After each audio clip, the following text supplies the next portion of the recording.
صوره حلوه.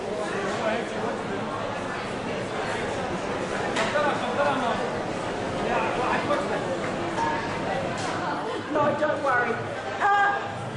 You are representing the Ahwazia community, which you tell me is a country, but here you have formed this wonderful community of people. So I'll let you talk, and I'll sit here and think up some difficult questions for you.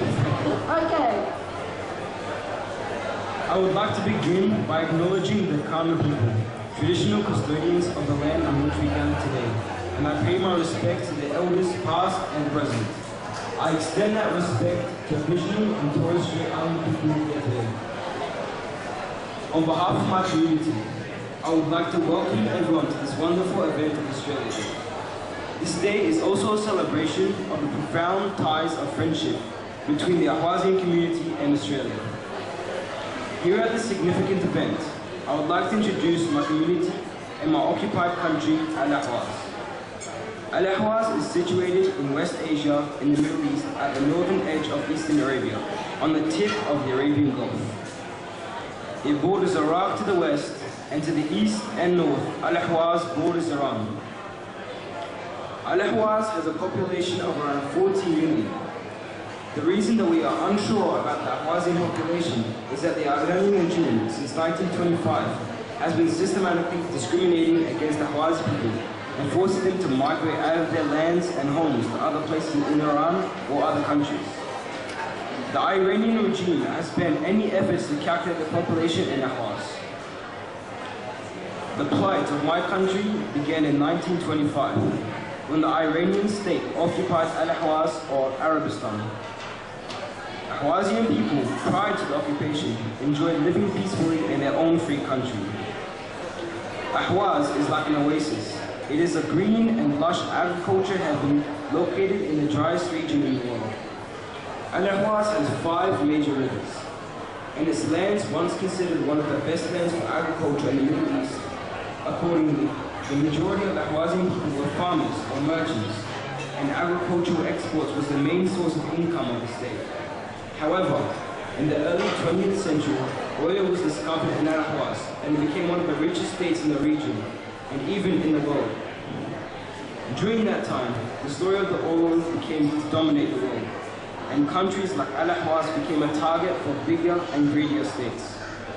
During the colonization era, numerous states tried to colonize Al-Ahwaz, but the Ahwaziyyan were determined to defend their country and showed heroic resistance in defending Al-Ahwaz. In 1925, the Iranian regime, with the assistance of one of the colonizers in the Middle East, invaded and occupied Al-Ahwaz. Shortly, Iran annexed Al-Ahwaz to its mainland.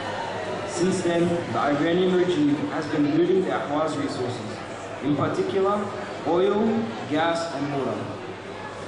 Iran has built hundreds of dams on the main 5 rivers in Al-Ahwaz. As a result, today Al-Ahwaz is becoming one of the driest places on earth, and it is capital to one of the most polluted cities on the planet, according to the World Health Organization. In addition to the systemic destruction of the natural environment and plundering their wealth and natural resources, the Ahwaziyyan people have been suffering from the most barbaric state terrorism. The Iranian regime has prohibited any people from wearing their own national costume and prohibited the Ahwaziyyan people from studying in their mother's tongue. Also, most of the historic buildings and places that prove the Arabic identity and the history of Ahwaz has been demolished by the Iranian regime. Over the past 9 decades, millions were forced to leave their land and homes, and thousands of Ahwaziyyan people became refugees in different countries in the world, including me and my family. When I moved to Australia as a young child with my family as refugees, we were very welcomed and were treated equally and fairly. Since I arrived in Australia with my family, I have been celebrating Australia Day with my family and the Ahwaziyyan community to pay our respect to this beautiful and great country. I now study at Perth International College and have received multiple awards for my academic achievements, and I owe to this country for their love and for the love of the refugees and to their citizens.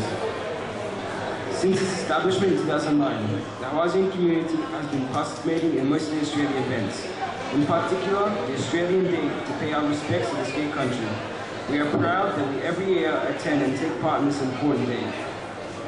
We are also proud of carrying the beautiful flag of Australia, along with the First Nations flag and the Ahwazi national flag while we are marching on Australia Day.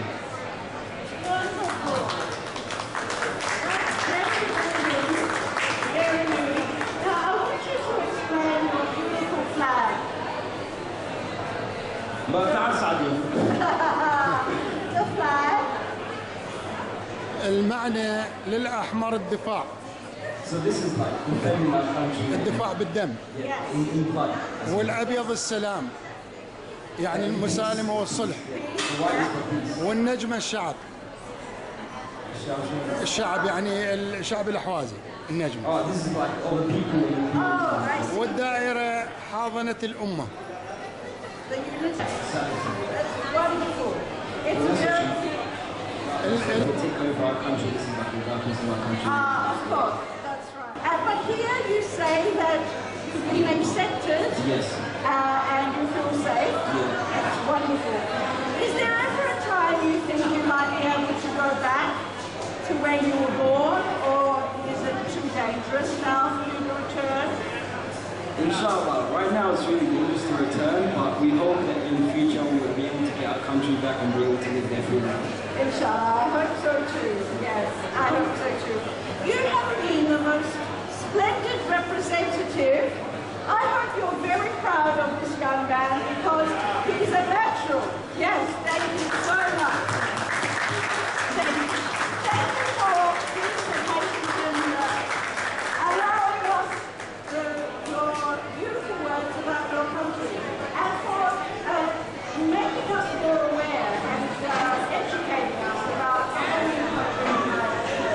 Thank you so much. No, thank you. Thank you. Thank you.